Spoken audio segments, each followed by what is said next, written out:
नमस्कार, good morning, सुप्रभात दोस्तों। हमारे परिवार नोबल नेचर आरएस में आपका एक बार फिर हार्दिक स्वागत और अभिनंदन अभिव्यक्त किया जाता है।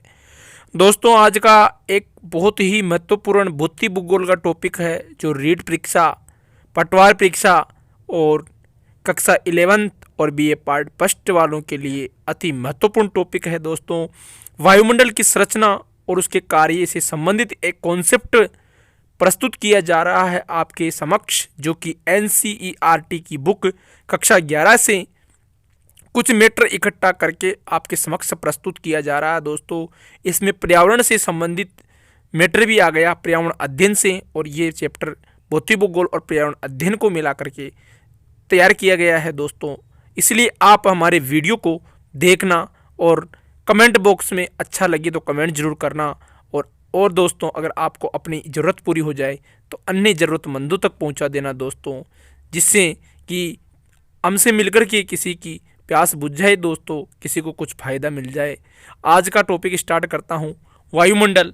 और वायुमंडल अगर मैं आपको एटमॉस्फेयर या वायुमंडल के बारे में बताऊं तो इसका अगर शाब्दिक अर्थ बताऊं तो हमारे चारों ओर जो विभिन्न प्रकार की गैसों के द्वारा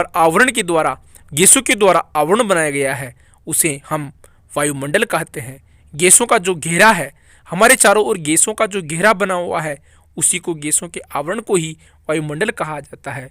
किसी भी ग्रह के चारों ओर गैसों का आवरण वायुमंडल कहलाता है दोस्तों, एटमॉस्फेयर कहलाता है। और पृथ्वी से जो वायुमंडल की ऊंचाई है लगभग 10,000 किलोमीटर तक मानी जाती है। पृथ्वी से एटमॉस्फेयर की हाइट अधिकतम 10,000 किलोमीटर मानी जाती है। दोस्तों, अगर वायुमंडल की इसी चीज़ों की बात करूं तो इसमें वायुमंडल को हम 3 प्रकार से पढ़ेंगे हमारे इस वीडियो के अंतर्गत। एक तो वायुमंडल का कार्य, वायुमंडल का संगठन और वायुमंडल की संरचना। दोस्तों, वायुमंडल के फंक्शन पढ़ेंगे, एटमॉस्फेयर के फंक्शन, एटमॉस्फेयर का संगठन, इसके अलावा उसकी संरचना या स्ट्रक्चर पढ़ेंगे दोस्तों। जिसमें हम सबसे पहले अगर पढ़ना चाहिए दोस्तों तो आपको यहाँ पर दिखाई दे रहा होगा, सूर्य से कुछ किरणें सीधी आती है और सीधी कहाँ कहाँ पड़ती है। दोस्तों, आपको विदित होगा कि जो सूर्य से आने वाली किरणें होती है, दोस्तों ये डायग्राम आपको बाद में समझाऊंगा मैं, उससे पहले आपको बताऊं तो जो कुछ गैसें हैं, हाइड्रोजन, कुछ गैसें हैं जो ये दोनों डायग्राम दोस्तों बाद में समझाऊंगा मैं। सबसे पहले बताऊंगा मैं आपको कि वायुमंडल का कार्य क्या है। तो उसमें है गैस क्या होती है, जीवन के आवश्यक। वायुमंडल में जो गैसें विद्यमान होती है वह हमारे जीवन को, यापन को, हमारे श्वास को हमेशा चलायमान रखने के लिए अति महत्वपूर्ण है, इसलिए जीव के लिए आवश्यक है गैसें। इसके अलावा जलवाष्प आवश्यक, वर्षा जलवाष्प भी होता है वायुमंडल में, जो हमारी जो वर्षा की आपूर्ति है, आवश्यक वर्षा जो हमें चाहिए उस वर्षा की पूर्ति करता है। आप यहाँ पर इस चीज़ से समझ सकते हो कि 0.4% जो जलवाष्प होता है वायुमंडल में उपस्थित, वह भूमध्य रेखा और उपोष्ण उष्ण आर्द्र जो मृदा होती है वहाँ पर ध्रुवों पर 1% से कम होती है, वो हमारे को वर्षा करवाती है। इसके बाद की बात करूँ तो ग्रीन हाउस गैसें, जो कि हमारी जो ओजोन परत होती है उसको हमारी पृथ्वी की सुरक्षा में सहायक बनाती है। पृथ्वी का औसत तापमान अगर आपको विदित होगा, औसत तापमान को बनाए रखने के लिए ग्रीन हाउस गैसें कहीं न कहीं भागीदार होती है। दोस्तों, ग्रीन हाउस गैसों का कॉन्सेप्ट अगर मैं आपको बताना चाहूँ तो एक कांच का मकान होता है जो कि हम कश्मीर जैसे ठंडे इलाकों में बनाकर रखें, तो उस कांच के मकान में अगर हम छोटे छोटे पौधे उगाएं या जीवन यापन करें तो वहाँ पर सूर्य की किरणें आ तो जाएगी और उस कांच के मकान को गर्म तो कर देगी, लेकिन वो किरणें पार्थिव रूप में नहीं जाएगी, वो वहीं पर अवशोषण हो जाएगा उन किरणों का, इसलिए वह कांच का मकान हमेशा अंदर से गर्म रहेगा। ठीक उसी प्रकार पृथ्वी का औसत तापमान बनाए रखने के लिए ये ग्रीन हाउस गैसें महत्वपूर्ण होती है। दोस्तों, जिस देख लो आप डायग्राम में, सौर किरणें आती तो है लेकिन परावर्तित नहीं हो पाती है, इस और वहाँ पर गर्म रहता है, इसलिए इसको ग्रीन हाउस प्रभाव कहा जाता है। पृथ्वी के औसत तापमान में वृद्धि का कारण है वैश्विक तापमान में जो वृद्धि हो रही है वो उसका रीजन ग्रीन हाउस गैसें ही है दोस्तों। और ग्रीन हाउस गैसें जो कि हमारे तापमान को एक समान बनाए रखती है। इसके बाद की बात करूं दोस्तों तो ग्रीन हाउस गैसों में सम्मिलित गैसें कौन कौन सी है। जो कि CO2 कार्बन डाइऑक्साइड है। इसके अलावा CH4 मीथेन गैस है। CO2 आपको विदित होगा कार्बन डाइऑक्साइड गैस, जो हम सांस लेते हैं वो नाइट्रोजन गैस होती है, और जो हम छोड़ते हैं वह कार्बन डाइऑक्साइड गैस होती है। दोस्तों, पौधे कार्बन डाइऑक्साइड गैस ग्रहण करते हैं और ऑक्सीजन छोड़ते हैं, हम ऑक्सीजन लेते हैं और कार्बन डाइऑक्साइड छोड़ते हैं। CH4 मीथेन गैस दोस्तों ये आपको बहुत याद से मिलेगी। सर्वाधिक जो गैस हमें प्राकृतिक रूप से जो हमें अपने आसपास मिल सकती है वो है मीथेन गैस, जो कि आपको चावल के खेतों में मिल जाएगी, सरसों की भूसी में मिल जाएगी। इसके अलावा नाइट्रस ऑक्साइड, इसके अलावा जलवाष्प, इसके अलावा ओजोन और एक CFC, ये होती है ग्रीन हाउस गैसें, जिनको ग्रीन हाउस गैसों के नाम से जाना जाता है। वो ग्रीन हाउस गैसें हैं CO2 carbon dioxide, CH4 methane, इसके अलावा नाइट्रस ऑक्साइड, इसके अलावा जलवाष्प, ओजोन परत और CFC गैसें। औसत तापमान बनाए रखने में सहायक होती है 14.8 डिग्री से 15 डिग्री तक, और यदि CH4 को हटा दिया जाए तो पृथ्वी का तापमान 18 डिग्री सेल्सियस -18 तक चला जाएगा। इसके बाद में दोस्तों आगे की बात करूं तो वायुमंडल एवं पराबैंगनी किरणों से बचाता है हमें। वायुमंडल हमें जो पराबैंगनी किरणें होती है सूर्य से आती है, उनसे हमें बचाता है, पराबैंगनी किरणों से हमारी सुरक्षा करता है। वायुमंडल में एक परत विद्यमान है, आपको अभी आगे पढ़ाऊंगा दोस्तों, जो कि समताप मंडल में पाई जाती है। वो परत हमारे यहाँ पर सूर्य से आने वाली पार्थिव सौर विकिरणों या पराबैंगनी किरणों को हमारी पृथ्वी पर सीधा पड़ने से उसे रोकती है। इसलिए वायुमंडल हमें पराबैंगनी किरणों से सुरक्षा बचाता है, जिसे हम दोस्तों O3 ओजोन परत कहते हैं। वायुमंडल गिरते हुए उष्ण पिंडों रेडियो तरंगों को भी परावर्तित कर देता है। दोस्तों, वायुमंडल में जो आयन मंडल है, जब हम पृथ्वी से कोई कृत्रिम ग्रह छोड़ते हैं, उसमें जो रेडियम होता है दोस्तों, जो रेडियो तरंगी उत्सर्जित होती है पृथ्वी से, उनको जो आयन मंडल है वायुमंडल का, वह वापस रिफ्लेक्शन कर देता है। दोस्तों, इसलिए हमें दूर संचार की सुविधा उपलब्ध होती है। दूर संचार की यानी कि दूरभाष, जो कि इंटरनेट की व्यवस्था है, जो कि रेडियो तरंगे होती है, जो हमारे रेडियो तरंगे जो हम यहाँ से भेजते हैं वो वापस रिफ्लेक्ट होकर आती है, कहाँ से? आयन मंडल से। इसलिए वायुमंडल हमारे लिए अति महत्वपूर्ण परत है दोस्तों। इसके अलावा वायुमंडल के संगठन की बात करें तो वायुमंडल का संगठन की बात करें दोस्तों, तो इसके संगठन में सर्वाधिक गैस आपको विदित होगा 78% के लगभग नाइट्रोजन गैस पाई जाती है। दोस्तों, नाइट्रोजन गैस पाई जाती है। ऑक्सीजन का अगर प्रतिशत की बात करें तो हमारे वायुमंडल में लगभग 21% ऑक्सीजन पाई जाती है। तीसरे नंबर की गैस की बात करें तो 0.93%, 0.93% ऑर्गन गैस मिलती है। और CO2 का प्रतिशत की बात करें, जो आपके एग्जाम में डायरेक्ट पूछ लिया जाता है छोटे मोटे एग्जाम में, कि वायुमंडल में कार्बन डाइऑक्साइड गैस कितनी विद्यमान है, तो उसकी जो प्रतिशत है 0.03% है दोस्तों। इसके अलावा सभी अन्य गैसों का प्रतिशत 0.04% है दोस्तों, और 99% भाग तो सिर्फ नाइट्रोजन और ऑक्सीजन का है हमारे वायुमंडल में। इसके बाद की बात करूं दोस्तों, तो नाइट्रोजन जो गैस है वायुमंडलीय दाब के लिए महत्वपूर्ण गैस है दोस्तों।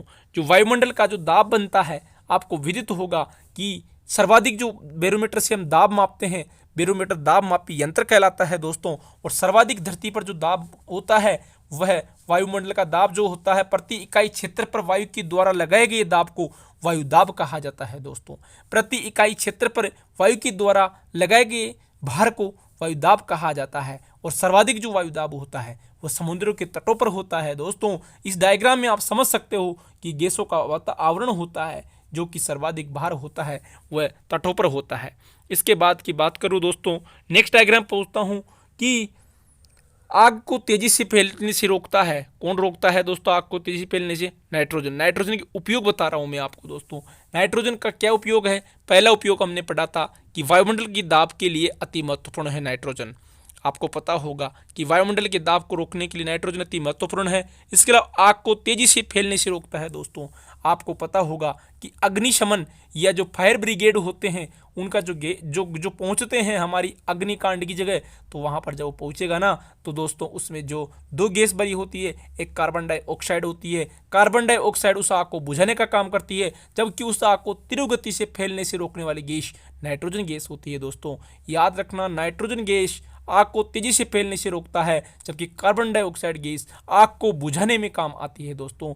नाइट्रोजन पेड़ पौधों में प्रोटीन के निर्माण में सहायक होता है। नाइट्रोजन गैस पेड़ पौधों में प्रोटीन के निर्माण में सहायक होता है दोस्तों। आपको विदित होगा यहाँ पर एक पौधा बताया गया है, और वह पौधा किसका है? रंग यहाँ पर एक आपको मैं दोस्तों एक प्रोटीन युक्त पौधा जो दालें बनती है दोस्तों, जिसे मूंग होता है और उड़द होता है, इनमें सर्वाधिक नाइट्रोजन मिलता है, क्योंकि इनका जो जड़ें होती है वहाँ पर राइबोजियम नामक जीवाणु मिलता है, और उस राइबोजियम नामक जीवाणु में सभी दालें जिन पौधों से बनती है वहाँ पर उनमें नाइट्रोजन गैस पर्याप्त मात्रा, नाइट्रोजन गैस से ही राइजोबियम जीवाणु जीवित रहता है, और इसलिए दालों में सर्वाधिक प्रोटीन पाया जाता है। यह जो गैस है नाइट्रोजन, ये रंगहीन होती है, गंधहीन होती है तथा स्वादहीन होती है दोस्तों।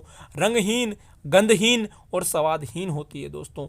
उसके बाद में दूसरी गैस की बात करूं तो दूसरी गैस है ऑक्सीकरण, ऑक्सीजन, O2। ऑक्सीजन के क्या क्या उपयोग है? जीवनदायिनी गैस है दोस्तों। अगर ऑक्सीजन नहीं है तो जीवन समाप्त है हमारा, इसलिए ऑक्सीजन गैस हमारी जीवनदायिनी गैस है।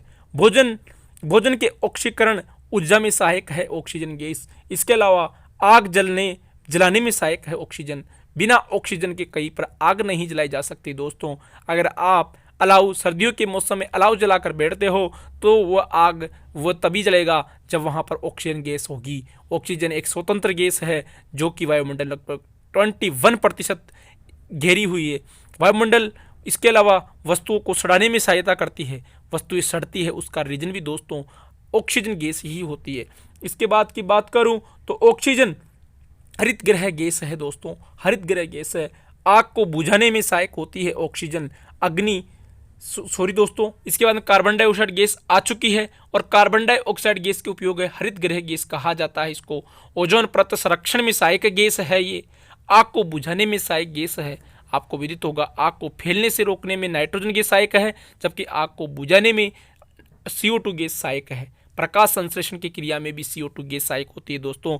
प्रकाश संश्लेषण क्रिया का अच्छा डायग्राम बनाए हैं दोस्तों मैंने। C6CO2 + 6H2O, इन दोनों को जब मिलाएंगे तो सूर्य का प्रकाश इसमें हरित लवक के रूप में कार्य करेगा। उस वक्त ये 6CO2 + 6H2O मिलकर के C6H12 है, O6 ग्लूकोज का निर्माण करेंगे, और ये ग्लूकोज पेड़ पौधों के भोजन में काम आता है दोस्तों।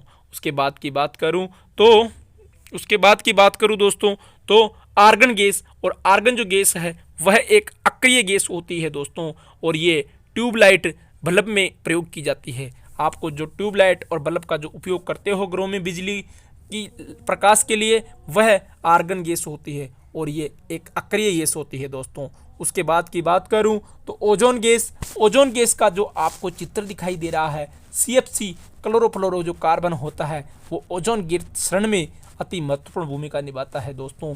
और इस CFC गैस का जो उत्सर्जन हो रहा है लगातार, जो साधन चलाते हो आप, जो आपके परिवहन के साधन हैं उनके द्वारा, उनमें जो डीजल पेट्रोल का जो दहन किया जाता है, उस दहन के कारण क्लोरोफ्लोरोकार्बन वायुमंडल में फैलता जा रहा है, और उस क्लोरोफ्लोरोकार्बन के कारण वायुमंडल की जो ओजोन परत है उसके शरण में सहायक है। इसलिए दोस्तों पहली बार अंतर्राष्ट्रीय स्तर पर एक 1987 में मॉन्ट्रियल समझौता सम्मेलन हुआ, और इस मॉन्ट्रियल सम्मेलन में पहली बार कहा गया कि ओजोन परत में शरण हो रहा है। और ये जो मॉन्ट्रियल प्रोटोकॉल था, मॉन्ट्रियल सम्मेलन था, 16 सितंबर 1987 को हुआ था। इसलिए 16 सितंबर को हम दोस्तों ओजोन परत विश्व ओजोन दिवस मनाते हैं दोस्तों। उसके बाद की बात करूं तो इसे जो ओजोन परत शरण जो सम्मेलन था 1987 में, इसमें घोषणा की गई थी कि हर 5 वर्ष बाद पृथ्वी के संरक्षण और ओजोन परत संरक्षण के लिए एक सम्मेलन का आयोजित किया जाएगा। इसी के तत्वाधान में 1992 में रियो डी जेनेरियो जो कि ब्राजील की राजधानी है, वहां पर एक दूसरा पृथ्वी सम्मेलन होता है, और उस पृथ्वी सम्मेलन की डेट 22 अप्रैल थी दोस्तों। आपको विदित होगा कि 22 अप्रैल को पृथ्वी दिवस मनाते हैं। और उसी के बाद में जो 1991 में रियो सम्मेलन हुआ था ब्राजील में, इसमें एजेंडा 21 अपनाया गया था, सतत विकास की अवधारणा लाई गई थी दोस्तों।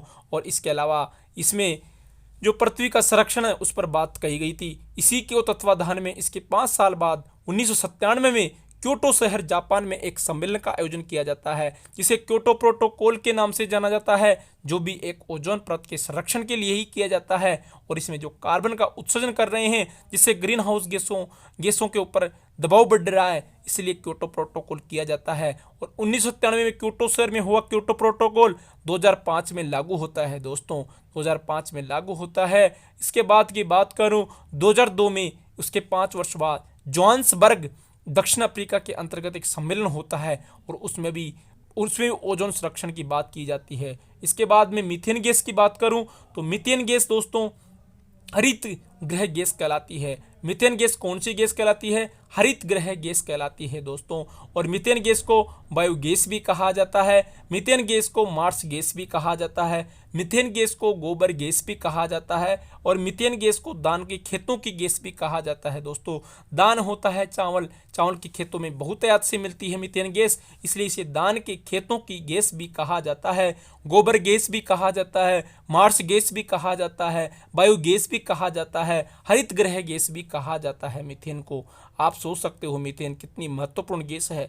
इसके अलावा 1992 जो रियो डी जेनेरो सम्मेलन हुआ था उसके बारे में पृथ्वी दिवस, क्योटो प्रोटोकॉल 97, जोहान्सबर्ग ने 2002, मीथेन गैस की आपसे बात हो ही गई दोस्तों। इसके अलावा रेडोन गैस है एक, जो कि एक भारी गैस होती है। रेडोन गैस क्या होती है?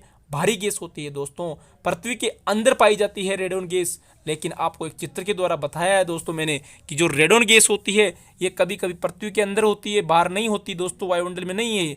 लेकिन जब भूकंप या ज्वालामुखी आते हैं तो भूकंप आने से पहले आपको विदित होगा कि जिन क्षेत्रों में भूकंप आता है वहाँ पर जो बिलों में रहने वाले चूहे होते हैं या खरगोश होते हैं या सियार होते हैं, वे अपने आप जमीन से बाहर आ जाते हैं, क्योंकि दोस्तों जहां पर भूकंप आता है उस वक्त रेडोन गैस जो भारी गैस है जो पृथ्वी के अंदर होती है, मिट्टी के नीचे होती है, वो गैस बाहर निकलने लगती है और वे चूहे जैसे जो बिल में रहने वाले जीव है वो बाहर निकल के आते हैं दोस्तों। और जो रेडोन गैस जब बाहर आएगी तब भूकंप या ज्वालामुखी का संकेत लेकर आएगी। सबसे भारी गैस होती है दोस्तों, ये पृथ्वी के अंदर पाई जाती है और भूकंप के आने का संकेत देती है। इसके बाद की बात करूँ तो वायुमंडल की संरचना पर आता हूं। और वायुमंडल की जो संरचना है दोस्तों आपको यहाँ दिखाई दे रहा होगा, ये जो वायुमंडल संरचना है इसका एक साइंटिस्ट था 1992 में जिसे मार्शल निकोजेट कहा जाता है। मार्शल निसोलेट के द्वारा 1992 में इसका वर्गीकरण किया गया था। और इसका वर्गीकरण करते हुए इसने कहा था दो भागों में बांटा था इसने, एक सममंडल बताया था, एक विषममंडल बताया था दोस्तों।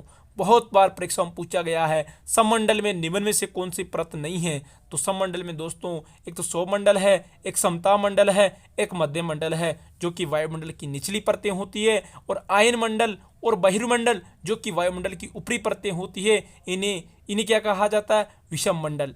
सममंडल की ऊंचाई कितनी बताई मार्शल साहब ने? सममंडल की ऊंचाई बताई थी 0 से लेकर के 90 किलोमीटर तक, 0 से लगभग 14 से 18 किलोमीटर तक सौरमंडल होता है, 14 से 50 और 50 तक होता है समतापमंडल और 90 किलोमीटर तक होता है मध्य मंडल। इसके अलावा बात करूं तो आयन मंडल होता है 400 किमी तक और 400 से एंड तक बहिर्मंडल होता है, जहां से अंतरिक्ष स्टार्ट हो जाता है दोस्तों, जहां पर कृत्रिम ग्रह विचरण करते हैं। सममंडल में 3 परतें बताई थी मार्शल ने, एक बार और देख लो दोस्तों। सममंडल में आती है सौरमंडल, समतापमंडल और मध्य मंडल, और विषममंडल में आती है आयन मंडल और बहिर्मंडल। इसके बाद की ये जो महत्वपूर्ण डायग्राम है जो कि आपको याद और रटना ही पड़ेगा दोस्तों। इस डायग्राम में यह बताया गया है कि पृथ्वी की संरचना कितने भागों में बांटा जाता है। तो पृथ्वी की संरचना के हिसाब से अगर बात करें दोस्तों तो पृथ्वी की संरचना के हिसाब से इसको 5 परतों में बांटा गया है। इसकी पहली परत होती है जो कि धरातल से लगभग 14 से 18 किलोमीटर तक पाई जाती है दोस्तों, और जो 14 से 18 किलोमीटर तक पाई जाती है ये पृथ्वी के जस्ट ऊपर पाई जाती है दोस्तों। और जो 18 किलोमीटर तक पाई जाती है, 14 किलोमीटर पाई जाती है आपकी भूमध्य रेखा पर, ध्रुवों पर पाई जाती है 14 किलोमीटर और भूमध्य रेखा पर पाई जाती है 18 किलोमीटर। दोस्तों ऐसा क्यों होता है?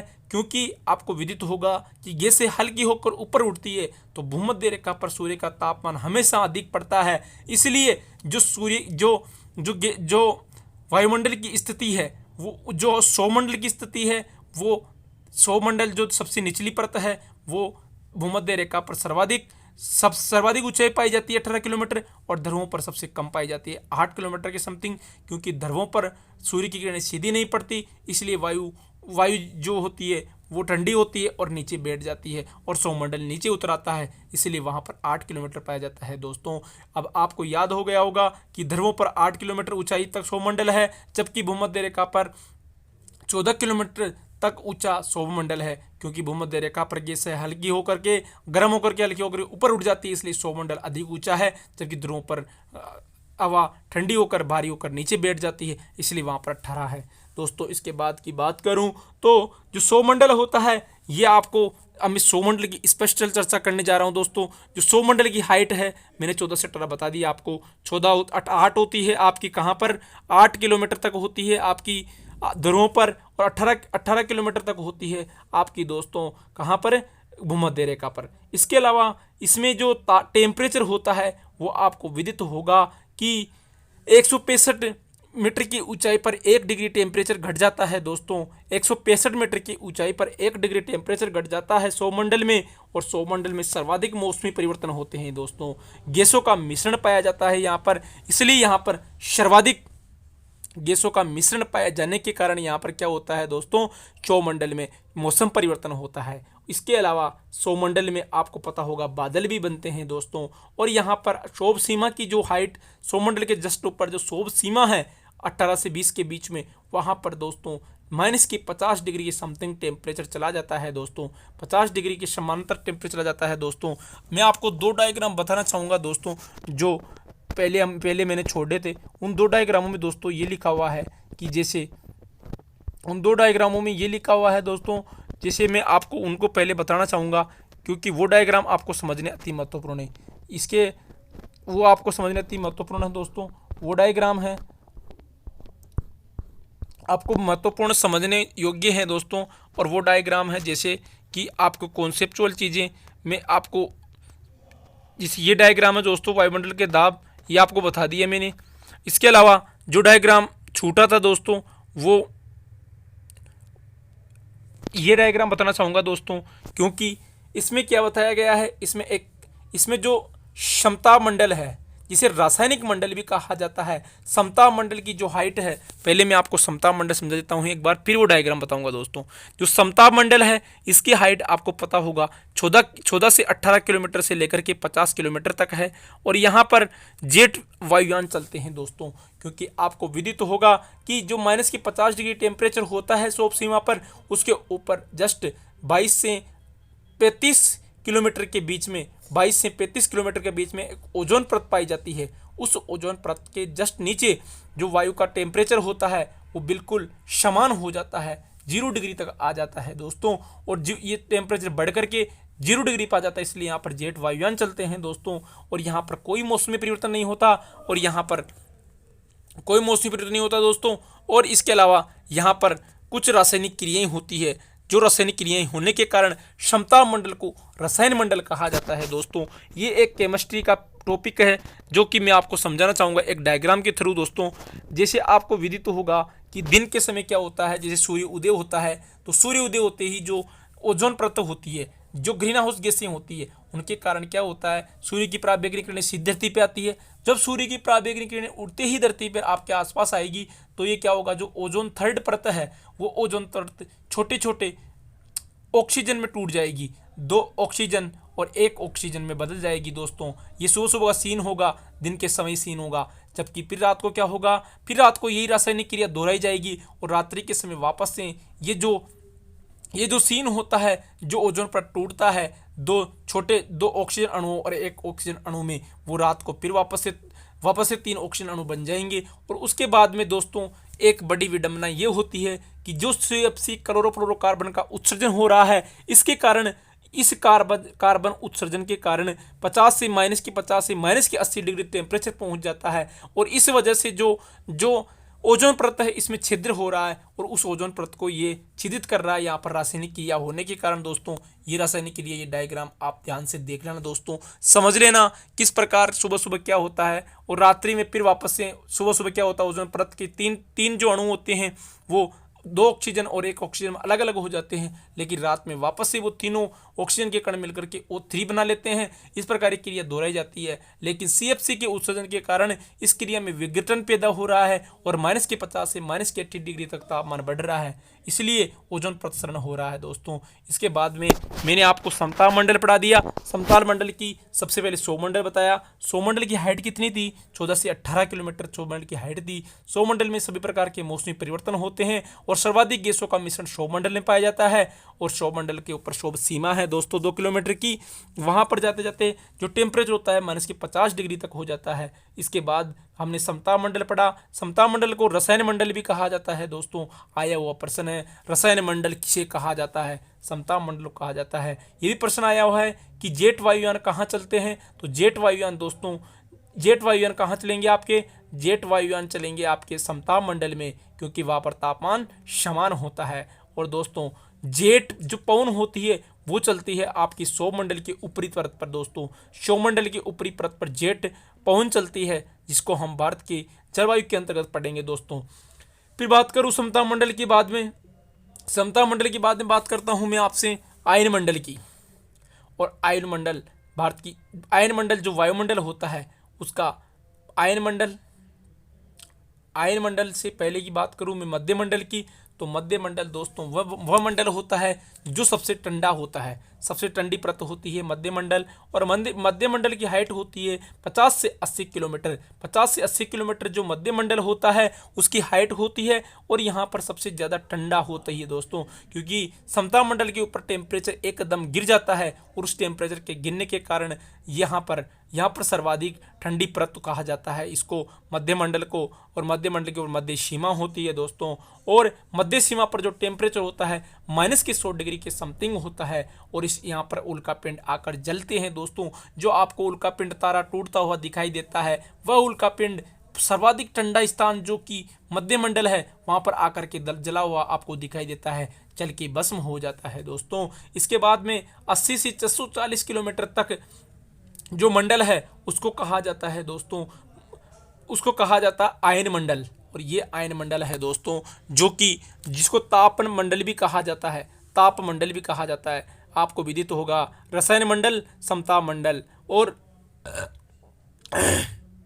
मध्य मंडल में सबसे ज़्यादा ठंडी परत पाई जाती है, जबकि आयन मंडल सबसे गर्म होता है दोस्तों। यहाँ पर जो उल्कापिंड होते हैं वो जलना स्टार्ट होते हैं, और जो आयन मंडल होता है यहाँ पर प्रकाश की किरणें उत्तरी ध्रुव और दक्षिण ध्रुव पर चमकती हुई दिखाई देती है, एक ज्योतिपुंज की तरह चमकती हुई दिखाई देती है दोस्तों। आपको विदित होगा कि जो उत्तरी ध्रुव पर चमकती है उसको अरोरा ऑस्ट्रेलिस, अरोरा बोरोलिस कहा जाता है, और जो दक्षिणी ध्रुव पर चमकता है उसको अरोरा ऑस्ट्रेलिस कहा जाता है। यहाँ से आयन मंडल से ही पृथ्वी से छोड़े गए रेडिएशन, रेडियो तरंगे वापस धरती पर आती है और दूरसंचार की सेवा उपलब्ध करवाती है दोस्तों। ऐसा माना जाता है कि कभी आयन मंडल में कोई विकृति पैदा होती है तो हमारे जितने भी समस्त फोन के टावर है वो एकदम कट जाएंगे दोस्तों, और इसलिए कहा जाता है आयन मंडल, आपको विदित होगा कि पूरी तरह चुंबक से बना हुआ है, और आयन मंडल से ही हमारे द्वारा छोड़ी गई रेडियो तरंगे वापस गमित होकर आती है और हमें सुनाई देती है ध्वनि। उसके बाद की बात करें तो जो आखिरी मंडल है वो है बहिर्मंडल, और बहिर्मंडल कृत्रिम उपग्रह बहिर्मंडल में ही उपस्थित होते हैं दोस्तों। कृत्रिम उपग्रह बहिर्मंडल में ही उपस्थित होते हैं, जिसकी हाइट होती है 440 किलोमीटर से 1000 किलोमीटर तक, 440 किलोमीटर से 1000 किलोमीटर तक। इस प्रकार जो वायुमंडल का मुख्य पंडा था दोस्तों, मैंने आपको बताने का प्रयास किया है, और ये वायुमंडल की संरचना आपके समक्ष प्रस्तुत करी है दोस्तों। एक बार और सुन सकते हो आप, इसको याद कर सकते हो दोस्तों। ऐसा वीडियो आपको शायद ही मिलेगा कहीं पर, लेकिन इसको अंत तक जरूर देखना दोस्तों। सबसे पहले इसको 5 परतों में बांटा जाता है: सौरमंडल, समताप मंडल, आयन मंडल, मध्य मंडल, आयन मंडल, बहिर्मंडल। सौरमंडल को दोस्तों, सौरमंडल में मौसम परिवर्तन सर्वाधिक होते हैं। सौरमंडल के ऊपरी परत के अंदर क्या चलते हैं? जेट प्रवाह चलती है, जेट पवन चलती है। इसकी हाइट 8 से 18 किलोमीटर तक होती है। भूमध्य रेखा पर 18 होती है, जबकि ध्रुव पर 8 किलोमीटर होती है। इसके बाद में आता है समताप मंडल। समताप मंडल में रासायनिक क्रियाएं होती है, इसलिए रसायन मंडल कहा जाता है, और इसकी हाइट होती है 18 से लेकर 50 किलोमीटर तक। इसमें एक ओजोन परत पाई जाती है 20 किलोमीटर से लगभग 35 किलोमीटर के बीच में, जो कि ओजोन परत ये काम करती है, ग्रीन हाउस गैसों का काम करती है, और ये हमारी पृथ्वी के तापमान को समान बनाए रखती है, इसलिए इसे समताप मंडल भी कहा जाता है, रसायन मंडल भी कहा जाता है। और यहाँ पर जो जेट विमान होते हैं, वायुयान होते हैं, वो चलते हैं दोस्तों। उसके बाद की बात करूँ तो सबसे ठंडा जो परत है, वो सबसे ठंडी परत कौन सी है दोस्तों? सबसे ठंडी परत मानी जाती है मध्य मंडल, जहाँ पर एक कदम तापमान गिर जाता है और -100 डिग्री तक पहुँच जाता है, जहाँ पर उल्का पिंड जलकर नष्ट हो जाता है दोस्तों। उससे पहले उसके ऊपर फिर आता है इसके बाद आयन मंडल आता है 80 से 640 किलोमीटर तक, और यहाँ पर उल्का पिंड जलना आरंभ होते हैं। यहाँ पर अरोरा ऑस्ट्रेलिस और अरोरा बोरोलिस, ऑस्ट्रेलिस तो दक्षिण ध्रुव पर, अरोरा बोरोलिस उत्तरी ध्रुव पर उत्पन्न होने वाली ज्वालाएं होती है, चुंबकीय तरंगे होती है जो हमें दिखाई देती है। उसके बाद में बहिर्मंडल होता है, जहाँ पर कृत्रिम उपग्रह चलते हैं और अंतरिक्ष स्टार्ट हो जाता है दोस्तों। इसके बाद में कुछ आगे बढ़ूँ तो आगे दोस्तों इनका वर्गीकरण जो विषम, आपको बता दूं, विषम मंडल और सममंडल यहाँ पर भी दिखाया गया है। जो विषम मंडल होता है उसमें बहिर्मंडल, मध्य मंडल और आयन मंडल आते हैं, जबकि सममंडल में सौमंडल, समताप मंडल और मध्य मंडल आते हैं दोस्तों। उसके बाद में बात करूं तो विषम मंडल को दोस्तों हाइड्रोजन, हीलियम, आणविक ऑक्सीजन, इसके अलावा आणविक नाइट्रोजन और सममंडल और पृथ्वी मिलती है दोस्तों। जो विषमंडल होता है जिसमें 2 परतें आती हैं ऊपरी, एक आता है आयन मंडल, एक आता है बहिर्मंडल। आयन मंडल और बहिर्मंडल में अलग अलग परतें मिलती है, आयन मंडल और बहिर्मंडल में अलग अलग परतें मिलती है, जिनका डायग्राम यहाँ दिया गया है दोस्तों। पृथ्वी से लगभग 90 किलोमीटर तक सममंडल पाया जाता है। 90 किलोमीटर के बाद 250 किलोमीटर तक आपको आणविक नाइट्रोजन मंडल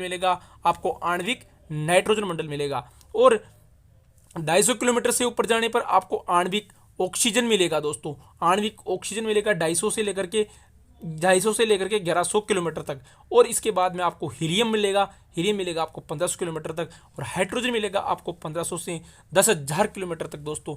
आपको विदित होगा कि पृथ्वी पर सर्वाधिक हाइड्रोजन गैस, सबसे हल्की हाइड्रोजन गैस ही है दोस्तों सौर मंडल। सूर्य पर भी 70% हाइड्रोजन गैस और 30% हीलियम गैस मिलकर बनी होती है। सर्वाधिक भंडार हाइड्रोजन गैस का और 2 नंबर पे हीलियम गैस का ही है दोस्तों। इसके अलावा इनको उपपरतों में बांटा गया है, और उपपरत कौन कौन सी है दोस्तों, ये भी प्रश्न आया हुआ है कि जो आयन मंडल और बहिर्मंडल होता है, समताप मंडल होता है, सिर्फ समताप मंडल में आयन मंडल और बहिर्मंडल होता है, उसमें कुछ और परतों में बांटा जाता है। एक परत होती है डी परत, ई परत, एफ परत और जी परत। जो डी परत है इसका दूसरा नाम है उच्च तरंग दैर्ध्य तरंग, जिसे रेडियो तरंगे वापस आती है। डी परत उच्च तरंग दैर्ध्य परतें होती है, जहां से रेडियो तरंगे वापस लौटती है दोस्तों। इसके अलावा एक ई परत होती है जिसे केनेली हेवी लाइट परत भी कहा जाता है, केनेली हेवी लाइट परत भी कहा जाता है, जहां से अरोरा घटना घटित होती है। जहां पर अरोरा घटना घटित होती है, आयन मंडल की ही उपपरतें हैं दोस्तों, ये आयन मंडल की उपपरतें हैं, जिसमें पहली परत थी उच्च तरंग दैर्ध्य तरफ, जो कि रेडियो तरंगे वापस आती है। ई परत होती है जो कि केनेले हेवीसाइड परत कहलाती है, जहां से अरोरा आकृतियां दिखाई देती है। उत्तरी ध्रुव पर आपको अरोरा बोरोलिस दिखाई देगा और दक्षिण ध्रुव अरोरा ऑस्ट्रेलिस दिखाई देगा आपको। इसके अलावा एफ परत होती है, जहां पर ए परत में क्या होगा, आपका दीर्घ परत होती है ए परत, और यहाँ से आपको दीर्घ, मध्य तथा लघु जो तरंगे होती है वो वापस रिफ्लेक्शन होते लौटेगी, एफ परत से लौटेगी दोस्तों। दीर्घ, लघु और जो तरंगे आप यहाँ से एंटीनों के माध्यम से भेजते हैं, वो तरंगे कहाँ से वापस आती है दोस्तों, एप्लेटोन जो परत होती है, एफ जो परत होती है, वहाँ से दीर्घ, मध्यम और लघु तरंगे वापस आती है। इसके अलावा अरोरा की आकृतियाँ ई परत पर बनती है, जिसे केनेली हेवी साइड परत कहा जाता है, केनेली हेवी साइड परत कहा जाता है, जहां से अरोरा की आकृति बनती है। इसके अलावा उच्च ताप तरंग दैर्ध्य रेडियो तरंगे डी परत पर बनती है। इसके अलावा जी परत पर आपकी जो लघु तरंगे होती है वो बड़ी तरंगों परिवर्तित हो जाती है, लघु तरंगे परिवर्तित हो जाती है दोस्तों। इस प्रकार आपको मैंने ये सारा डायग्रामों के थ्रू एक अच्छा रोड मैप बनाकर प्रस्तुत किया है दोस्तों। अगर आपको ये है वायुमंडल की संरचना वाला पार्ट अच्छा लगा तो दोस्तों आप इस पर अधिक से अधिक कमेंट करना, लाइक करना मत भूलना और शेयर कर देना दोस्तों। खास उन बच्चों तक जो 11वीं क्लास में अध्ययनरत है, जो पेपर फर्स्ट ईयर भूगोल के विद्यार्थी हैं, उन तक जरूर पहुंचाना। और सभी कम्पिटिटिव एग्जामों में जहां पर भूगोल पार्ट, विश्व का भूगोल पार्ट रखा जाता है, जहां पे भौतिक भूगोल या पर्यावरण अध्ययन आता है, वहां पर दोस्तों ये अति महत्वपूर्ण सिद्ध होगा। अंत में आपसे यही गुजारिश मेरी कि दोस्तों अगर इस प्रकार का तरीका आपको पसंद आता है तो लाइक कमेंट करना मत भूलना और ज़रूरतमंद तक जरूर पहुंचाना। जय हिंद, जय भारत। फिर एक नए वीडियो के साथ मिलेंगे दोस्तों कल।